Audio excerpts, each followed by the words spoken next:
இன்றைய ஆசீர்வாத வாக்குத்தத்தம். புதிய காரியத்தை செய்வேன்.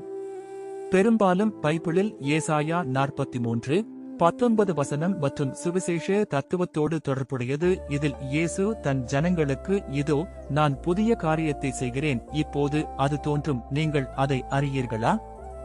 நான் வனாந்தரத்தில் வழியையும் அவாந்தர வெளியில் ஆறுகளையும் உருவாக்குகிறேன் என்று சொல்லுகிறார்.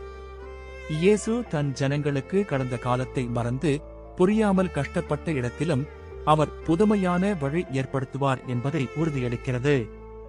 வாழ்க்கையில் புதிய வாய்ப்பு, புதுமையான அனுபவம் தேவன் தரும்போது அதை கடந்து பார்க்க ஏற்க வேண்டும் என்பதையும் உணர்த்துகிறது. கடந்த தோல்வி, சந்தேகம், சோகம் போன்றவற்றை நினைக்காமல் எதிர்காலத்தில் பிறக்கும் நல்ல அனுபவங்களை நோக்கி செல்வதன் முக்கியத்துவம் இங்கிருந்து வலியுறுத்தப்படுகிறது.